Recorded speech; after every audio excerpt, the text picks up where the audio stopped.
নমস্কাৰ, ভিডিঅ'টো আৰম্ভ কৰিছোঁ। এই বহাগৰ বৰষুণ, ইমান দিনে ধূলি ৰ'দ খোজকটাৰে ভৰা পৃথিৱীখন শীতল কৰি থৈ গ'ল। ইফালে আজি হালধাৰ বনগাঁৱলৈ যাব লাগিব। তাৰ মহিলা সমিতি আকৌ বিহু সন্মিলন পাতিছে। যোৱাবেলিও গৈছিলোঁ, সেইবাৰ কেন বৰষুণত একেবাৰে বিৰক্ত কৰি পেলাইছিলে গোটেই সময়খিনি। তথাপিও গৈছিলোঁ, কাৰণ মহিলাসকলে ইমান আশা কৰি মাতে। কি ডাবু শাস্তি, অকণমান যদি বৰষুণ লাগিল তাৰ গাত সি শাস্তি পাতি ক'বই নোৱাৰে আৰু। ভৰিটো চাওঁ কি ক'লোঁ, তাৰপিছত সেয়া মই হালধাৰ মহিলা সমিতিৰ কথা কৈছিলোঁ। তেওঁলোকে খুব কষ্ট কৰি মহিলাই পাতাটো ডাঙৰ কথা। মহিলাসকলে যিহেতু অকণি মেলখন পৰিচালনা কৰিবলৈ বিৰতিক মাতিছে, লগতে তাইও কৰিব। অকণি মেল বুলি ক'লে খুব ভাল লাগে, মই যাওঁৱেই। মই নষ্টালজিক হৈ পাৰোঁ সৰু মইনা মেল বুলি ক'লেই সেই মনত পৰে ৰেডিঅ' দেওবাৰৰ অকণি মেল 9:30 বজাত গান পাতি পাতি যাওঁ। আমি অকণি দেশৰ ধৰণী এই গীতটি আৰম্ভ হয় ফুল বৰা নহ'লে মনোমতী বৰাৰ সেই চিনাকি মাত, অকণিহঁত মৰম ল'বা এনেকৈ কৈছিলোঁ। আৰু খগেন মহন্ত, পুৰুষোত্তম দাস আদি ধুনীয়া ধুনীয়া গীত শিক্ষা, সেইবিলাক অকণি মেলৰ আমাৰ আছিল। অকণি মেলৰ সেইবিলাক আমাৰ পৰিচয় আছে। তাৰপিছতেই অকণি মেল আৰু বহুত আমি পাইছোঁ। কনকলতা স্কুলত যেতিয়া পদ্মা বাইদেউ আমাক শিকাইছিলে, এয়া আহি পাই গ'লোঁ বনগাঁও। এয়া দেখিছিলে মহিলাসকলে মানে বৰষুণ দিছিলে ৰাতিপুৱা অকণ সেয়া মহিলাসকল আহিছে, আয়োজন কৰিছে। চাৰিওফালে এক সৌন্দৰ্যৰ পৰিৱেশ, সেউজীয়া এক পৰিৱেশ, বৰ সুন্দৰ ঠাইখন। ভিতৰ কিন্তু বহুত দূৰ সোমাই যাব লাগে। তথাপিও যে মহিলাসকলে কৰিছে সেইটো এটা ডাঙৰ কথা। আমিয়ে মানে সাহ কৰিব নোৱাৰোঁ, কিন্তু সেই মহিলাখিনিয়ে বহু বছৰৰ পৰা কৰি আহিছে এই মইনা পাৰিজাত। এয়া দেখিছেনে, ইয়াতে মানে আমাৰ মঞ্চতে সম্বৰ্ধনা দিবৰ বাবে বহুৱাই ৰাখিলে। মইনামেল মানে আমাৰ মায়ে ব্লগবিলাকত য'ত থাকে তাত ল'ৰা ছোৱালীবোৰ থাকে, তাতে সেই ল'ৰা ছোৱালীখিনি গোটাই পেলাই মইনা পাৰিজাত একোটা গঢ় দিছিলে। আমাৰ মইনা পাৰিজাতৰ কাম আৰম্ভ হৈছে। মইনা মেলৰ সিমানখিনি আৰম্ভ কৰিব ধৰিছে। আপোনালোকে চাওকচোন শিশুহঁতৰ মাজতো কিমান যে প্ৰতিভা থাকে।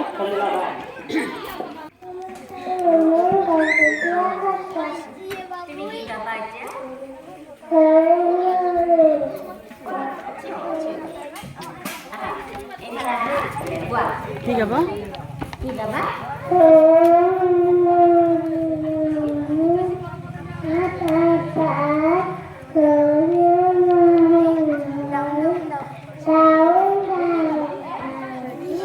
এই মাইকটো লৈ যে তাক সন্মুখত কৈছে, সেইটো অতি ডাঙৰ কথা আচলতে।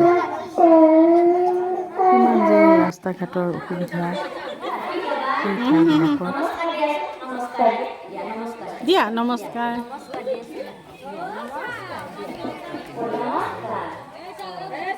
প্ৰথমতে ৰুচি অহা নাছিলে, তাৰপৰা লাহে লাহে আহি আছে আৰু।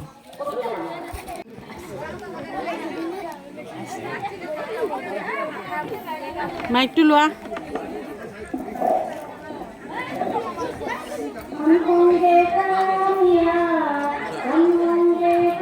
একেবাৰে সৰুজনী আমাৰ এজনী মহিলা সাজি গৈছে, আহিছে, বৰ মৰম লাগিছে। তেওঁ চাগে নাচিবই। তোমাৰ নাম? নমস্কাৰ, লাগিয়ে দেখা। থিয় হৈ দিয়া।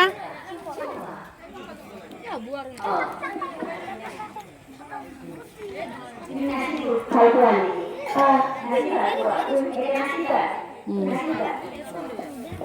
গানটো কোনে লগাই দিব? গান লগাবা নেকি? গান লগাবা? ৰাতি দুপৰ দিয়া। এতিয়া আনিছানে কেছে? নমস্কাৰ, মোৰ নাম লাগিব। মই এটি কবিতা আবৃত্তি কৰিবলৈ ওলাইছোঁ। কবিতাটিৰ নাম হৈছে নিয়ৰ। মুকুতা মণিটি পানীত জিলিকে, সঠিক পানীত যোৱা, নিশাৰ তৰা এটি হৰিণে আছে, সৰগত টোপনি যোৱা। নিজৰ মই গোৱা।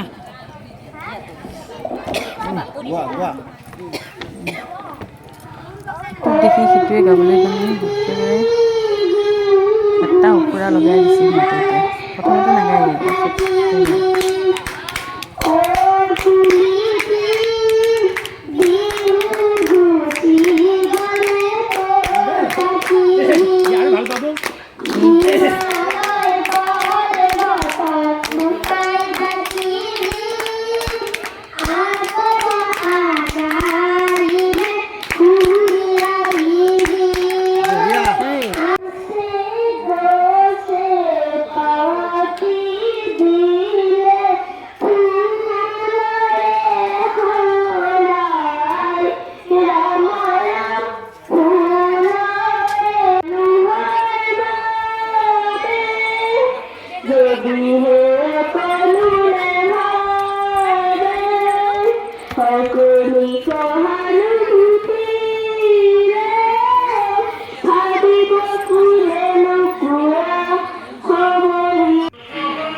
ধন্যবাদ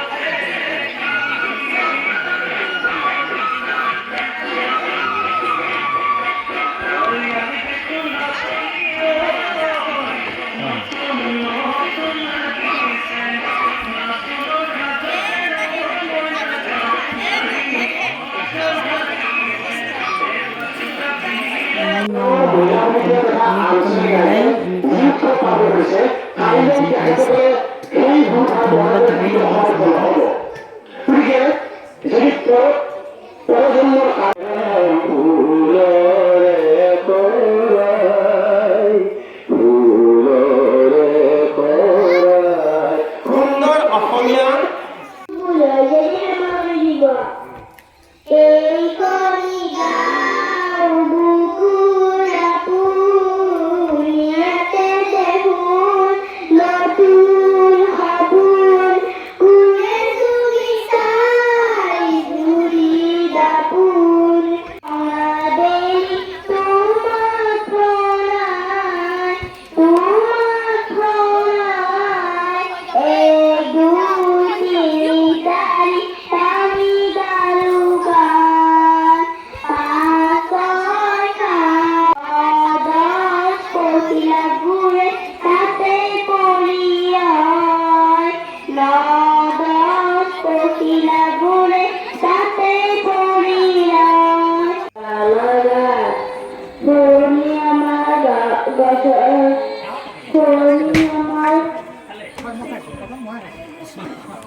জানে জানে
তোমালোক নতুনকৈ আহিলা নেকি?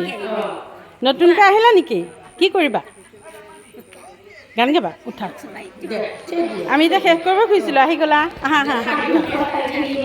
তোমালোকে কি তাৰমানে বিপদৰ বন্ধু আচল বন্ধু হয়নে? অঁ, তোমালোকে বন্ধু বিপদত নেপেলাবা। গোৱা।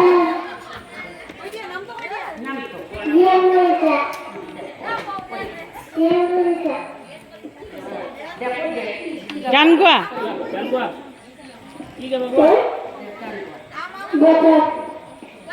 ধুনীয়া ধুনীয়া গাইছে অঁ এইটো এইফালে অঁ পৰিয়ে গ'ল গোৱা অঁ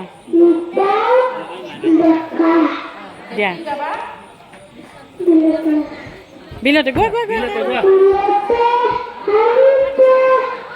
শিশুসকলে সাহস বাঢ়ি গৈ আছে লাহে লাহে যিমানেই হৈছে ধুনীয়া ধুনীয়া গোৱা গৈছে সিহঁতৰ মানে দিয়া চবে হাততালি দিয়া বঢ়িয়া হৈছে অঁ এয়া এইখিনিতে মই ভিডিঅ'টো সামৰণি মাৰিছোঁ এইসকল আমাৰ মহিলা সমিতিৰ সদস্য আৰু কিছুমান অৱশ্যে নাই কামত ব্যস্ত হৈ আছে ভিডিঅ'টো সামৰণি মাৰিছোঁ আপোনালোকে জনাব কেনে লাগিলে ৰ'ল তাতে আৰু যদি ভাল লাগিছে লাইক এটা কৰি দিব কমেণ্ট কৰিব আৰু অকণমান ছাবস্ক্ৰাইব কৰিব নাপাহৰিব আৰু এখেতসকলকো উৎসাহ দিয়ক দুজনমান ৰ'ল ন যাতে আৰু সুন্দৰকৈ অনুষ্ঠানবিলাক পাতি যাব পাৰে মনোবল নেহেৰুৱাই আৰু তেওঁলোকে বিভিন্ন সামাজিক কাম কৰি নিজৰ গাঁও